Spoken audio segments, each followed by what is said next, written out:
Come in. Welcome. I'm E.G. Marshall. All of us are selfish to some degree. We protect our own desires and dreams, but within reason. For we inhabit a world where we must make certain compromises and respect other people's feelings. We had better. For the quickest way to lose everything is to try to have everything the way we want it. For then the fates that dog all our heels have a way of catching up. Our mystery drama, The Plastic Man, was written especially for the Mystery Theater by Ian Martin and stars Don Scardino. It is sponsored in part by Buick Motor Division. I'll be back shortly with Act One.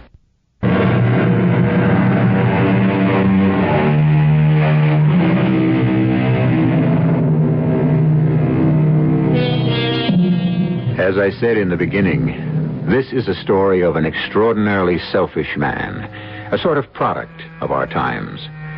George Hartford, who could well be named the Plastic Man. Note his action and reaction to the oldest and most productive relationship in the history of man.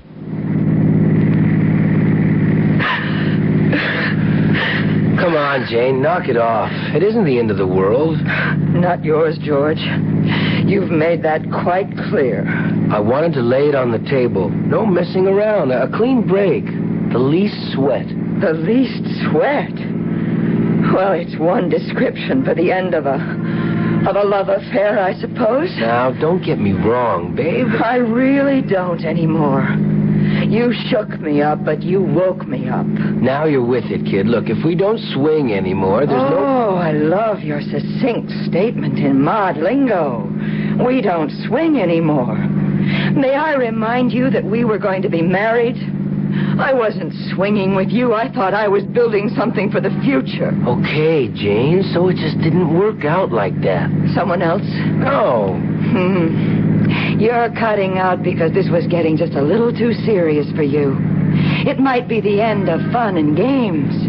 You were on the point of being asked to contribute something in return. Jane, does it have to be all this much of a drag? Oh, perish the thought. I wouldn't want to ruffle your peacock feathers for the moment. But just one comment. You are heading for a rude awakening. Someday, one of your women won't be as accommodating as I am. Stop the car. What are you talking about? You're only halfway home. I just discovered I'm not even that far. All I want is to get off.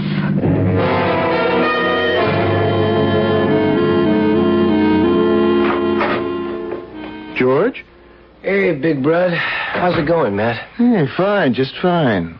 Hey, what are you doing home so early? I thought you had a big heavy date with Jane. We split. Split? Just like that? Just like that. Well, what was the quarrel? It was getting kind of heavy, so I wanted out. Mm-hmm. How did she take it? Oh, you know dames. Big fuss over nothing. Got anything to eat in the joint? Nothing but humble pie, little bud. Huh? A cupboard is bare, and you wouldn't eat any of it even if it was there. So I'll settle for a beer. Then maybe I'll do a little prowling. Pick up a pizza and, who knows, maybe even something more nourishing, huh? You know, you ought to do something about that sex drive. Now, one of these days, you're going to get your head caught in a ringer. Okay, why don't you give me a reading, Shrink, huh? I'm all stretched out on the couch. How'd you like to probe my inner psyche? You haven't got a psyche. All you've got is one large itch and no conscience. Oh, so much for brotherly love. I can't even get a free treatment from the family psychiatrist. So, you don't want to talk to me? I'll have to... Now, hold it, George. Matter of fact, I do want to talk to you. I'm moving out. Hey, wait a minute. I'm that bad? You're really sore at me? No, that's beside the point at the moment. You know, I'm a full resident now, and Fran just got a raise, so we've been looking at apartments. We figure we can go ahead now and get married. The ball and chain, huh? It's a big step, Matt. Why rush it?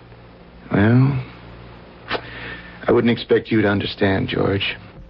I want to live with Fran. Okay, fine. But marriage? I mean, who needs it these days? Look, why tie yourself down? I wouldn't expect you to understand that either, George. Oh, come on, old sober sides. you just don't see where it's at. I mean, like, today is all wide open. It doesn't work that way for everybody, George. Okay. What's your bag is yours, and what's mine is mine. The trouble is, gorgeous G, you keep trapping the other sex in it like you were a bounty hunter. It worries me. Why? Well, first of all, because some pretty nice girls get damn roughed up by you. Jane, for one. Oh, come on. Look, don't make me sound like a child molester. Any dame I play around with is old enough to know the score. It's more than just a game. It's an obsession, my friend, and as a psychiatrist, I don't particularly like its implications. Oh, brother. Here we go with the Don Juan Casanova bit again. It's basically an inferiority complex, and I'm driven to prove myself. Or else it's an Oedipus complex. Down deep in my id or whatever, I hated Pop, and I... Yeah. It may be funny to you, but you might be surprised if you could understand how much basic truth there is in it. But that isn't the main thing. So, what is? It's just your arrogant, selfish insensitivity. You know what you are? You're a plastic man. You haven't got one real human emotion in you, and I'm sorry for all the nice girls you've twisted up inside. Give the next one a break. Let her know about you from the start, so at least she goes into it with her eyes open. You got the wrong idea about women, Matt. They're a hell of a lot tougher than we are. I am not going to get trapped in an argument. I just hope you don't get trapped one of these days with one of them who won't be as obliging as they all have been up to now. Your luck can't last forever. Sooner or later, you are going to get caught in a buzzsaw. Don't say I didn't warn you. My brother Matt was a good guy, but just a little square. And the chicks, well, you know how it is. You take them as they come. Like I say, it's a big world, and if you want to hang yourself up with one old lady permanently, that's your own business. Me, I like to hang loose. I never figured old George here would get hung up on one, and surely not the way it happened. Hi. You dropped your sun oil in the sand. Oh, did I? You're very kind. Are you one of the staff here? No, I'm a guest. Why? Oh, just your... I mean, you look like one of them. Well, thanks for the good word. These jocks that work the staff here are really built. No, I'm just taking a week off from the daily grind. And a friend said these Club Pacificos really swing. I don't know, maybe I missed the season. Until now. What do you mean? Well, I haven't run into you up till now. You just get here? Why, no. We've been here a couple of days, but we drove down. We've been touring the countryside some. Hot work this weather. Me, I'll take the water. Or a nice, long drink by the pool. Huh? Hey, it's about that time. Can I buy you one? Well, Why not? If you'll wait long enough for me to take one quick dip in the sea to wash the sand off. She came up from that beach lounger in one long, fluid move like a cat. My breed. I watched her run down and into the water. A one-piece suit, but it didn't hide any of that figure. Long waist, long legs. The club was beginning to live up to its reputation. Pernod long, right? Right. How many beads do you want? Hey, I said the drinks were on me. I pay my own freight, the way we travel. Ah, there's that we again. Roommate? Husband. Oh, and he lets you out without a leash? It's a free country.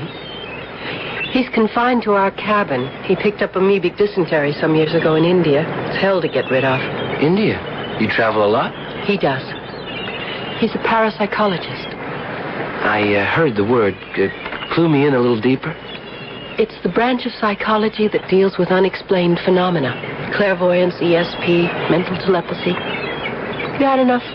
Ask a silly question, you get A complex answer. So no more questions, except like... Well, my name's George.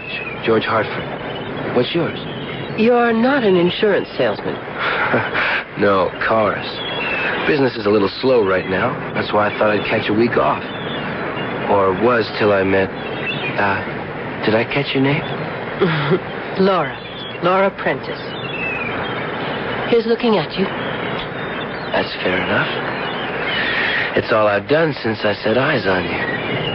I noticed. Listen, it's kind of hot out here in the sun. My cabin is air-conditioned. So is ours. Well, I just meant, why disturb your husband? Now, that is definitely not a silly question. Here. What's this? My beads. Buy us both another drink, George. And let's see how cool your pad really is.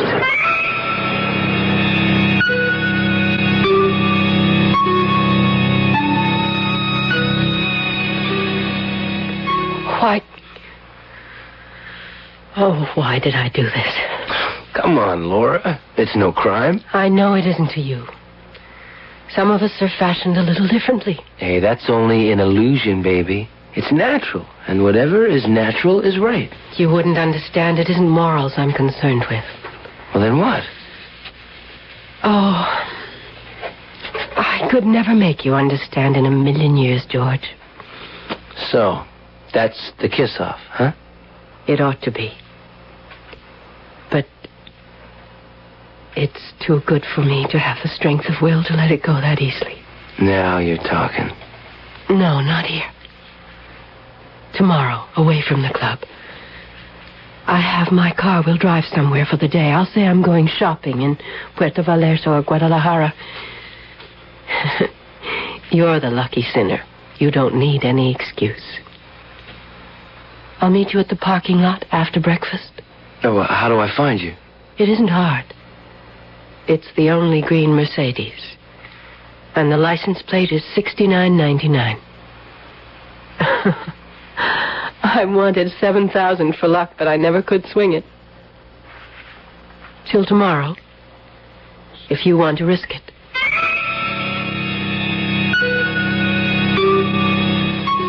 She was kind of offbeat, this chick, and married and all, so I might have passed her up.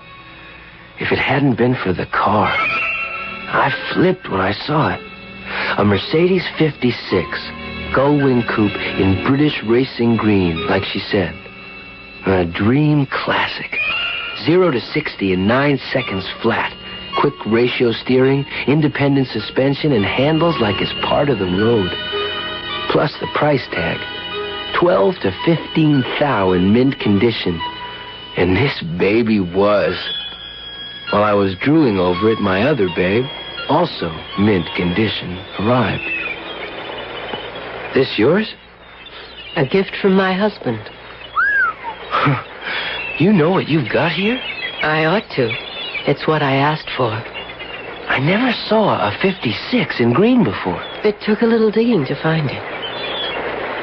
I wanted it to match my eyes. Cat's eyes. The better to see you with. Do you want to drive it? Oh, do I? Climb in, Big Mama. You can like my car, but only if it's second, after me. It's a tough choice, but I like your moving parts better. Okay, where to? Straight to hell, lover. Or heaven. I started up that dream boat, and she was heaven under my hands, just as Laura would be later. What I didn't know was that her husband was watching us, and the living hell that was in store for me.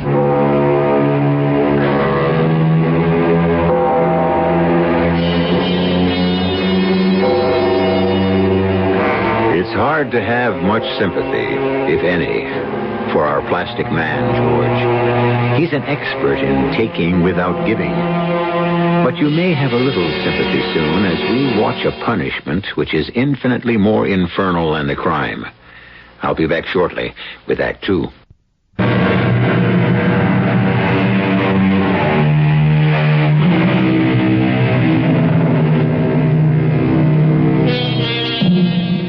To watch George Hartford drive that Mercedes that hugged the road, floating as though on rails and cornering to perfection, to watch his face and the fanaticism of the faddists suffusing it, was to know our plastic man had an Achilles heel.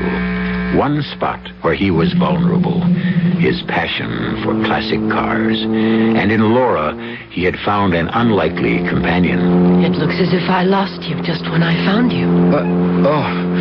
I'm sorry, babe, but a car like this, man, this is far out. I know. Why do you think I wanted it? Took 4 years of begging and other things to get it. Greatest feeling in the world, right? It was. Or at least a substitute Till there was us, huh? If I'm really included in. Come again? Forget it. It's our karma. Too late to offer you a way out. Wait a minute. You lost me somewhere. I should probably never have found you. George, there could be danger. You want to turn back? I don't make all this. You mean your husband? Yes. Well, what is he? I mean, King Kong or the Godfather? Oh, no. Horace is quite small and very mild and very rich. I'm quite willing to admit the last is what attracted me to him. I didn't know then about the other. The other what? How deep his interest in psychical research was. Or how powerful some of the forces involved are. Hey, you know something, babe? You're talking kind of weird. 6 years with Horace would make any woman a little offbeat. I've been walking in a bad dream. You woke me up, love. Oh, look. There's a motel, George, or whatever you call them in old Mexico. It's too much talking that gets everybody into trouble. Now you're talking, Laura. But making sense.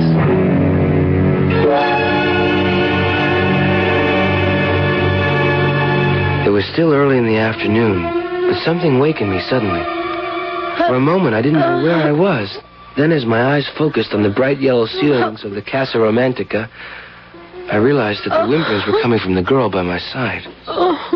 Hey, Laura? Laura, hey. Hey, baby. What? Oh. Hey. Oh, George. Don't say anything. Just hold me. Hold me a moment. Okay. Hey, stay loose. We didn't blow up the Capitol or anything. I mean, we're not on the wanted list. He knows.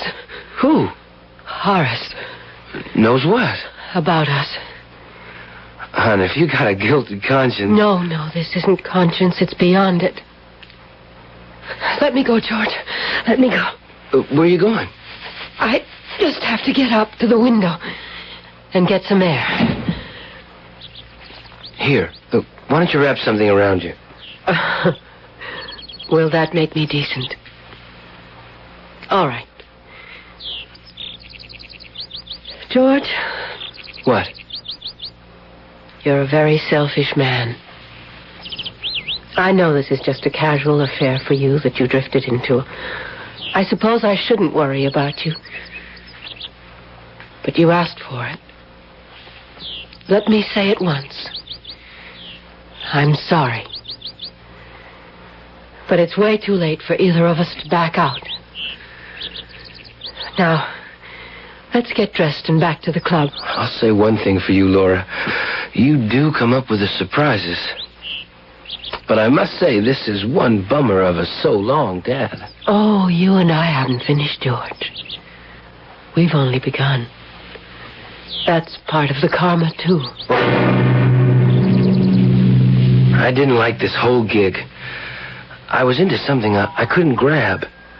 Kind of a nowhere for me, because I'm the one that usually decides where it's at. Driving to the bus stop, too, I had this crazy notion that maybe it was the Mercedes 56 I'd miss more than her. It was all mixed up. And coming home to my cabin late in the evening, just at dark, I got shook up some more. Have a nice bus ride, Mr. Hartford. What? Who the hell are you? What are you doing in my cabin? I'm sorry. I thought for me, in a sense, it was kind of a home away from home. How'd you get in here? I locked the door. How could you lock it against Laura's husband? Laura? Yeah. I met her on the beach. Hi, Mr. Prentice. Interesting to meet you, Mr. Hartford. I guess Laura, Mrs. Prentice mentioned my name. Mm-hmm. Can I get you a drink? No, thanks. Can I get you a cover-up for your embarrassment? What? I think we can dispense with unnecessary questions. I want you to leave my wife alone. Now, just a minute. I know what's happened between you and Laura, who happens to be my wife. You didn't know what you were getting into. I considered having you roughed up, but I'll let that go. Excuse me, I must leave now. I'll say goodbye. For all of us. If you have a brain in your head, Mr. Hartford, you'll echo that sentiment. Just for curiosity's sake, with a slight flapping under my heart, I checked the following morning. The M56 was gone, and the desk clerk informed me so were the Prentices. I breathed easier, lived out my week without a pigeon worth making a pass at, and went back to my office in Los Angeles. It was nice to get back to plain living. Hey, you look great, George. You picked up a lot of sun, huh? That's about all that was going there, Matt. How about you? You set the wedding date? Yep. 3 weeks from today. Can you make it? Hey, can you see me not? No. How could you turn down another opportunity to be best man? Okay, work me over. I deserve it, I guess. George, what's the matter? Don't tell me the leopard is changing his spots. You meet someone on your little cruise casing Mexican talent? I met someone. Not Mexican. Just real offbeat. What do you think of parapsychology, Matt? Oh, brother. I mean, in more ways than one. I have enough trouble handling my own specialty in the vagaries of the human brain, psyche, condition, however you define it. Parapsychology. That's another breed of cat. Cat? Huh? Nothing. But you didn't answer. Well, I don't know how to answer. It's a gray area. The research is too new, too limited to prove anything or mean much. Why? Just an idle question. Yeah, don't try to kid me, George. Nothing you ask is idle. Okay. I met a dame who was hung up on this scene, and I just wondered how much there might be to it. Well, you want my opinion? It's not too much. Now, that's in general. But specifically for you, if you're asking my advice, give her a wide berth. Your life is mixed up enough as it is without voluntarily trying to complicate it any further. Okay? Right on. Because no matter how much I object to your personal life, you're my brother. Means a hell of a lot to me to know you'll be standing next to me when I get married. I'd have to be dead or nowhere before I missed that. The day after I had lunch with my brother Matt, she rolled into my dealer's lot. I should say they. The Mercedes 56. English green with that unforgettable license plate. And the equally unforgettable Laura behind the wheel. I had no escape. Our office building is all glass. As the lesser of two evils, I went out to meet her myself. Yes, madam? What can I do for you? Oh, of all people. How could you ask? Are you crazy blowing in here? Doesn't your husband know? Horace is on the other side of the world, in India. He's gone on retreat for a month. Whatever that means. It means he's in transcendental meditation. You'd call it out of this world. It also means I am free. Look, Laura, I like to swing as much as the next man, but, baby, I think we ought to drop it. That little guy scared me. And you... Yes, and me. You really got through. You got to me. I can't comb you out. So climb in. This time I'll be driving, and I'll show you I can handle this baby just as well as you can. I can't just walk out on my business like that. I'll tell you what. I'll meet you in half an hour at, say, Wilshire and Beverly, northwest corner. That's a date. Don't you miss it. It was a date, all right. A date with destiny. Though, how could I have known it then? I cleaned up my desk, turned the agency over to my head salesman, and drove out of the lot. I parked my heap short of Beverly and walked the rest of the way. She was waiting for me. I climbed in and we drove off for her house in Bel Air. I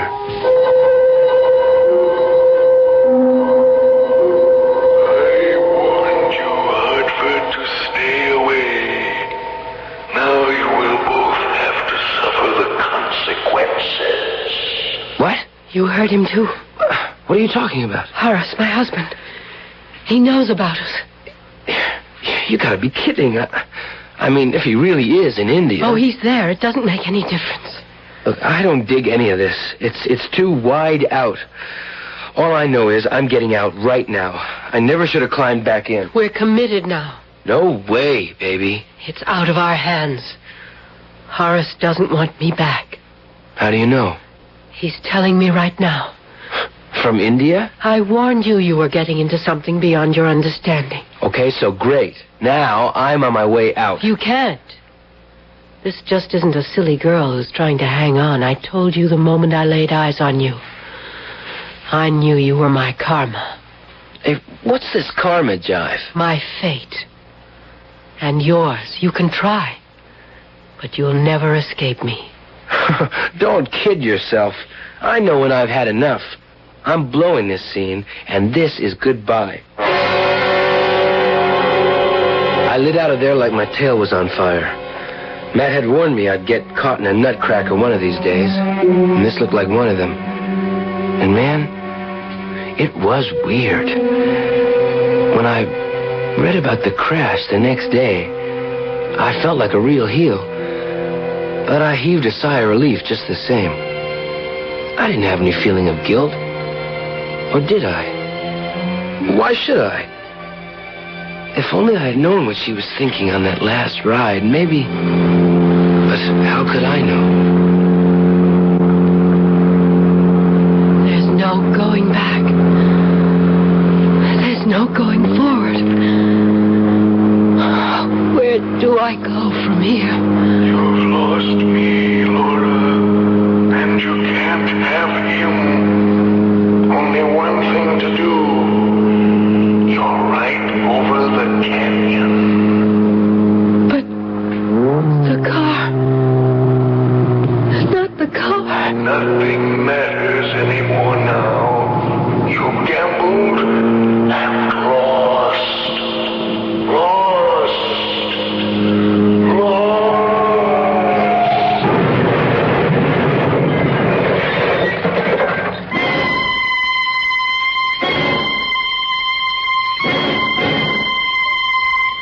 I read it in the morning papers.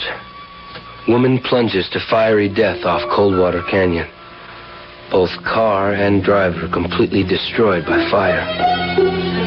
Police determined by one remaining license plate that the victim must have been Mrs. Laura Prentice. I felt kind of sick, but relieved.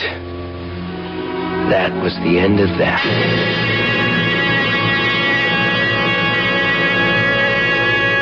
Only, as we shall discover, that was not the end of either car or driver.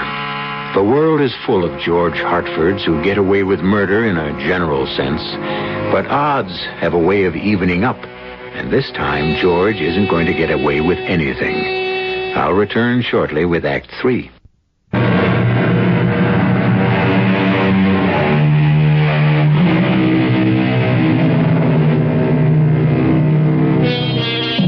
This story is a snowball, starting from microscopic beginnings, gathering momentum and mass as it rushes down the hill.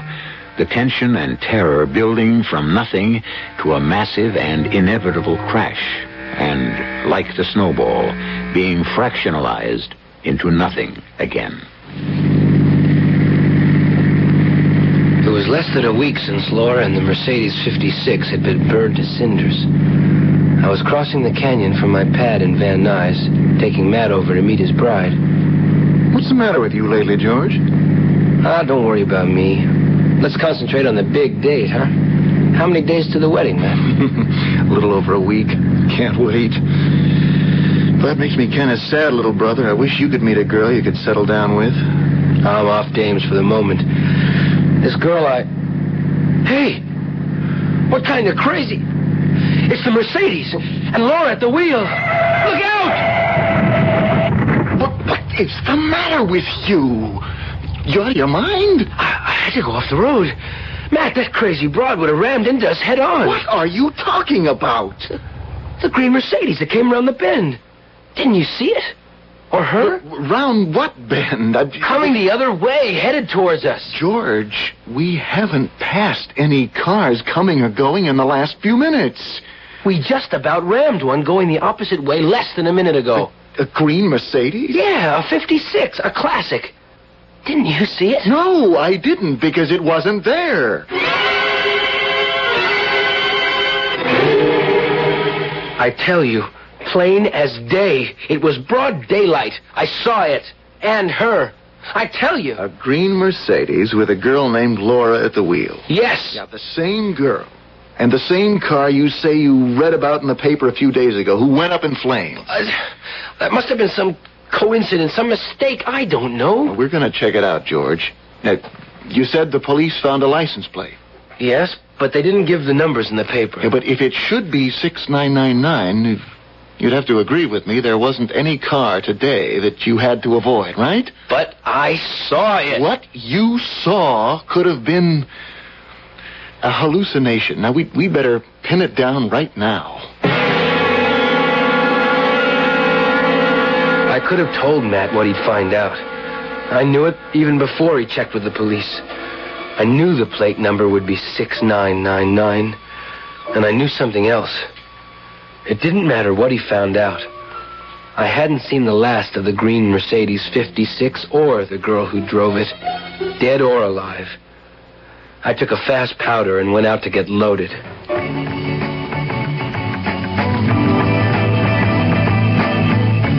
The name's Ginny. Ginny Blake. Oh, George here. George Hartford. So, now we're bosom buddies. Buy me a drink? Sure. What's your poison? You'll laugh. I could use one. A horse's neck. Plain soda, anything soft. Funny, huh? No, except... Why would you... Well, what are you wasting your time on a guy like me for? I don't know. I come here sometimes, and either I'm too shy to say hello to anyone, or I don't like the guys who try to turn me on. I'm lonely. That's why I come. You really want that drink? No. I'm up to here already. So am I. How'd you like to drive me home, Ginny? And then I'll give you car fare back to your pair. Oh, when do I leave from my place? Right after you drop me at my door. I'm not looking to make out tonight. That's a new line. Could be the beginning of a beautiful friendship. Come on. I'll take a chance.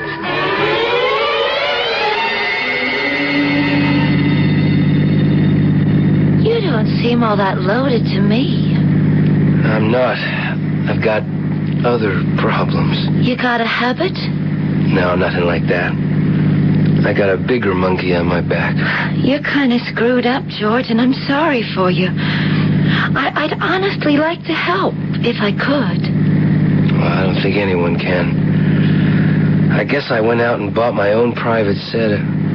Look out! What is it? Can't you see it? The Mercedes headed straight for us. Let go of the wheel. No, you've got to get out of the way.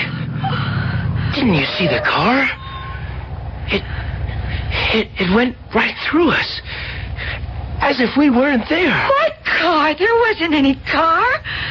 Boy, are you on some trip. Boy, George, I had it with you.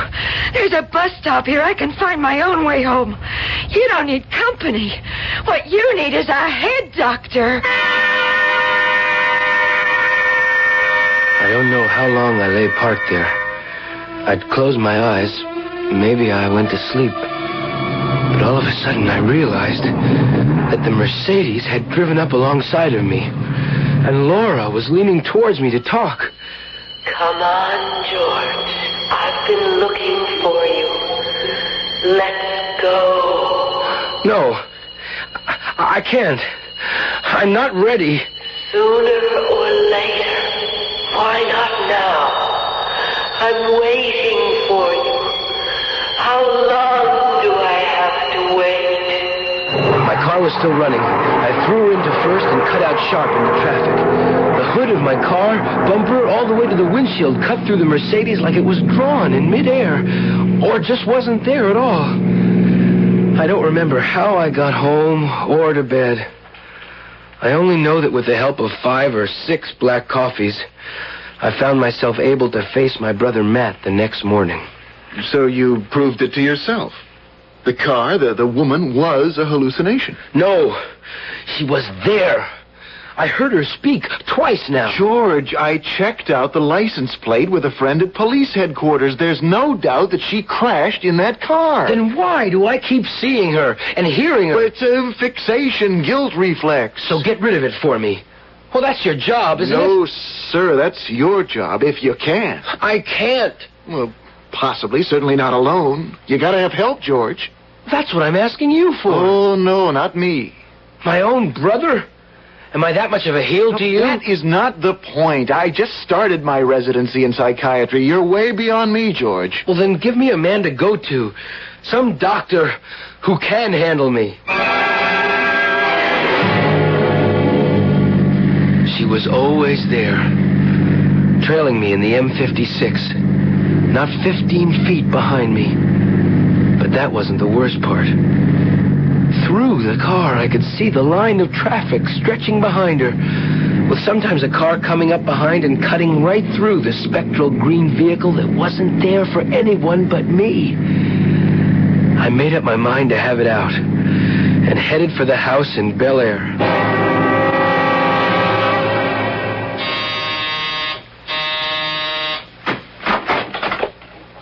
Come in, Mr. Hartford.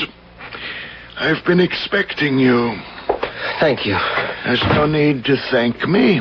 Oh, well, anyway, thank heaven you're here. I thought you might still be in India. Oh, no. I came back for my wife's death. What? For? I landed from the plane at the moment she went over the cliff. You see, I knew she was going. But how could you? I sent her to her death. You know, she's following me. I can't get rid of her. Or the car. I know. And you came to ask me for help. Oh, yes. Please, help me. You must help yourself, George.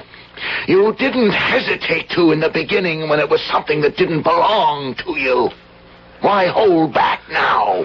What do you mean? You'll never be rid of her as long as you live. Why don't you join her, George?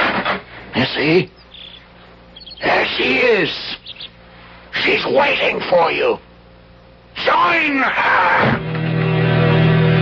I was outside the house, the door shut in my face, and parked in the driveway facing me was the green Mercedes. I went a little berserk, hurling myself into my own car, ramming her into first and driving in a scattering of gravel and dust straight through that infernal vision. I smashed into Sunset, turning left in a screech of tires, heading for Coldwater Canyon and back to the valley. But all the time, my nemesis followed me, riding up my back, tailgating me.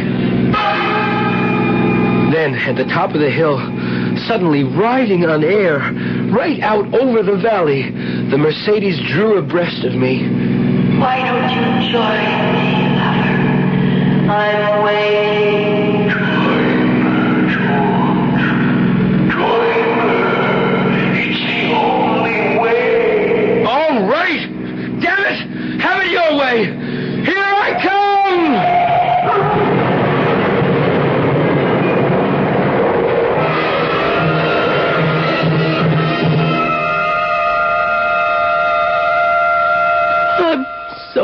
sorry, Matt.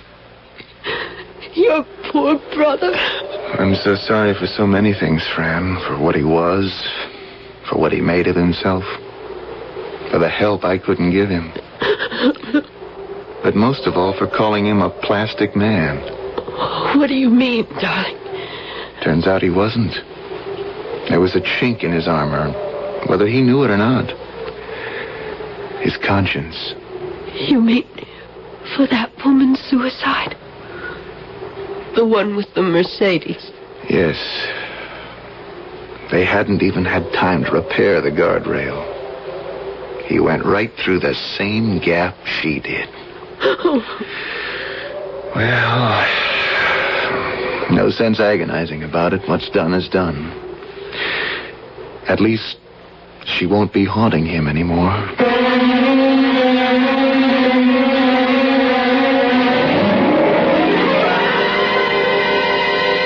I wonder. There's quite a legend grown up about that stretch of road. On misty nights or dark ones with the moon seen fitfully through clouds, a lot of people swear they pass a Mercedes colored English green. Some say the woman was driving, some say the man. But then, that would be easy to confuse, since by now the paint is peeling, the clothing is half rotted away, and the figures themselves are little more than skin and bone. The hands that grasp the wheel, those of a skeleton. I'll be back shortly.